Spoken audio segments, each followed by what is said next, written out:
नमस्कार दोस्तों, मैं आशीष शुक्ला ज्योति पब्लिक न्यूज से। सिमगा विकास खंड के दामाखेड़ा में कबीर पंथ माघ मेला संत समागम के 120वें वर्ष का आयोजन किया गया, जिसमें प्रति वर्ष की तरह इस वर्ष भी देश भर के लाखों कबीर पंथ के अनुयायी शामिल हुए।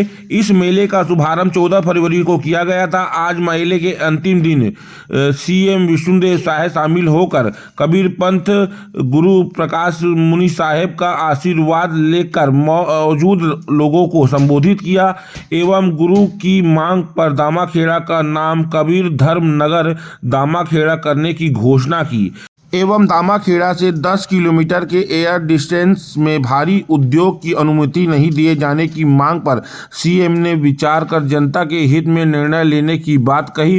कार्यक्रम में कबीर धर्म गुरु प्रकाश मुनि साहेब, उप मुख्यमंत्री विजय शर्मा, खाद्य मंत्री दयाल दास बांधे, सांसद सुनील सोनी एवं बलभाटापारा विधायक इंद्र साव मौजूद रहे। संत समागम में आना हुआ किस प्रकार का कार्यक्रम?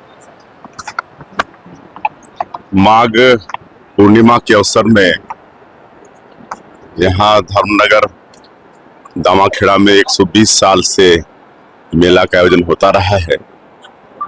तो कोई भी मुख्यमंत्री हुए हैं वो यहाँ पर आए हैं। वैसे तो मैं पहले भी कई बार आया हूँ सांसद के रूप में, केंद्र में मंत्री के रूप में, लेकिन मुख्यमंत्री के रूप में पहली बार यहाँ पर आना हुआ। और हम सब लोग जो हुजूर साहब है यहाँ पर प्रकाश मुनि नाम साहेब, उनका आशीर्वाद लेने यहाँ पर आए हैं और पूरे देश भर से यहाँ पर कबीर पंथ के अनुयायी आए हैं। तो सबका दर्शन लाभ हम लोग को मिला। किस प्रकार के सौगात मिले, क्या क्या मांगे थे? एक तो यहाँ दामाखेड़ा नाम है यहाँ का, तो उसके पहले धर्मनगर कबीर धर्मनगर जोड़ने का आग्रह हुआ है, उसकी घोषणा भी किए हैं। और बाकी इसके 10 किलोमीटर रेडियस में कोई बड़ा उद्योग नहीं लगे, ये आग्रह है। तो इस पर हम लोग सोचेंगे, सरकार सोचेगी इस पर। सर, अटैचमेंट को लेकर लगातार सरकार का स्पष्ट निर्देश है कि अटैचमेंट किसी भी विभाग में नहीं होना चाहिए, लेकिन शिक्षा विभाग का अपने जिले की बात करें तो काफी कुछ विभाग में अटैचमेंट का खेल चल रहा है, इसमें क्या कुछ? अभी सब पहले से हो रहा है और हम लोग सब लोग सबको दूर, जो भी गंदगी थी पिछले सरकार में, सबको दूर करते जा रहे हैं। अनवरत अद्भुत शक्ति है जिससे सब कुछ संचालित है।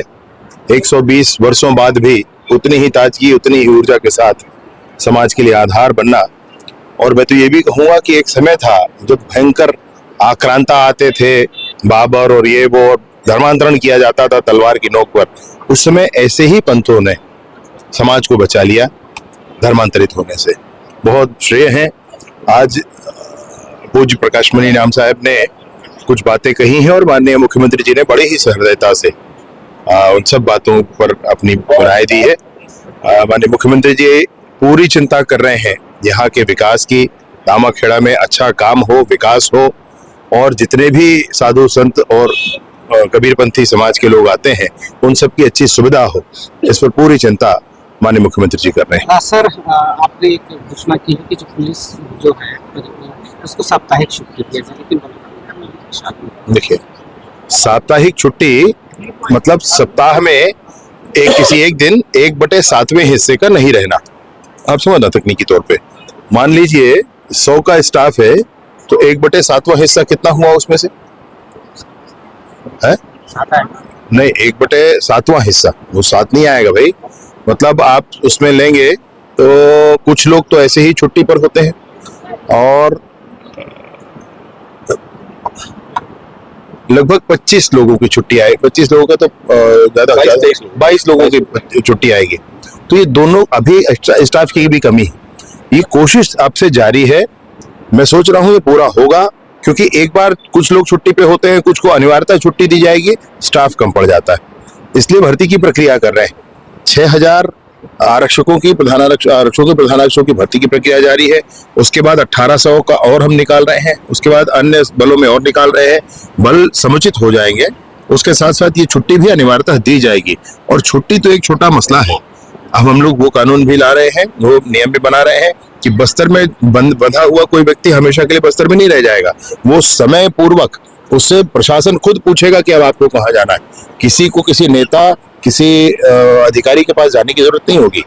पुलिस विभाग में तो स्पाइक रेजिस्टेंट शूज भी अब लिए जा रहे हैं, रेडी टू ईट भी लिए जा रहे हैं। जो लोग ऑपरेशंस में जाते हैं, ऑपरेशंस पे जो जाने वाले हैं उनके पैरामेडिकल स्टाफ की व्यवस्था की जा रही है।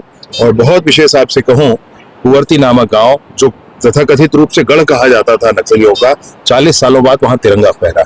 सर, पंचायत विभाग आपके पास है, आप किस प्रकार से पंचायतों का विकास, क्या कुछ कार्य योजना रहेगी नई सरकार की?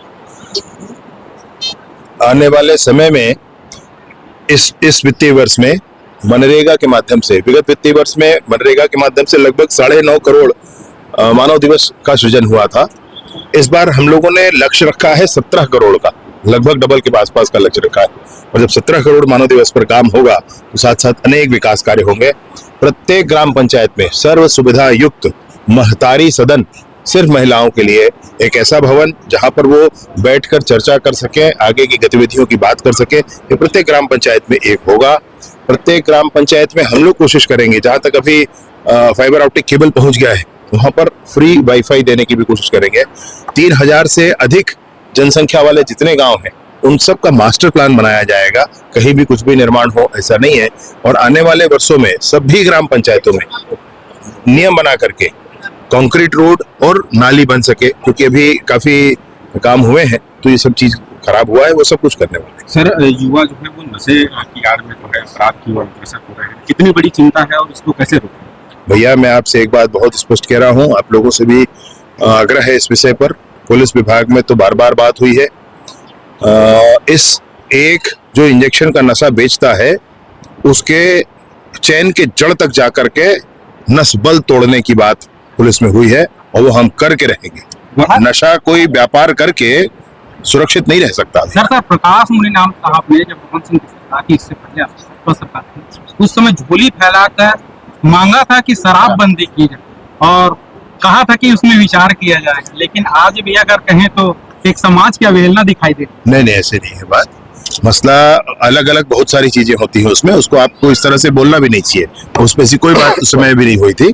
उसमें विषय ये है कि सरकार क्या क्या कर सकती है। जो बातें हैं आज प्रकाश मुनि साहब ने स्वयं अपने मुखारबिंद से कहा है, उस पर बात करें, वो जरूर की जाएगी। माननीय मुख्यमंत्री जी ने कहा है। यह सदगुरु कबीर सत्संग समारोह, ये हमारे क्षेत्र के लिए बहुत बड़ी गौरव की बात है, और ख़ासकर हमारे विधानसभा में होना, ये तो मेरे लिए व्यक्तिगत रूप से बहुत सौभाग्य है मेरा कि ऐसा आयोजन। हालांकि अपन बचपन से आते हैं यहाँ, लेकिन जो इसका विशाल रूप है और जो देश के कोने कोने से यहाँ कबीर पंथ के अनुयायी जो यहाँ आते हैं और विदेशों से भी आते हैं, ये हमारे लिए बहुत गौरव की बात है। और इस संत समागम के माध्यम से जो कबीर की वाणी और उनके उपदेश और संदेश जो लोगों तक हर वर्ष पहुंचाई जा रही है, कहीं ना कहीं हमको मानव समाज को इससे बहुत फ़ायदा हो रहा है, और मानव जीवन में हमारी जो भी जो कमियां हैं वो इस कबीर सत्संग के माध्यम से हम पूरा कर सकते हैं। सर, नशा के खिलाफ आपने एक बड़ा आंदोलन किया, तो इसमें आपको लगभग सफलता भी मिली। एक मांग थी गुरुदेव की कि यहाँ प्लांट जो लग रहे हैं वो नहीं लगने चाहिए, इसके लिए आप किस प्रकार से आप लड़ेंगे? जी, इसमें तो मैं शुरू से किसानों के साथ हूँ, चाहे सरकार किसी की भी हो, और ज़रूरत पड़ेगी तो उसके लिए भी हम सड़क की लड़ाई लड़ेंगे।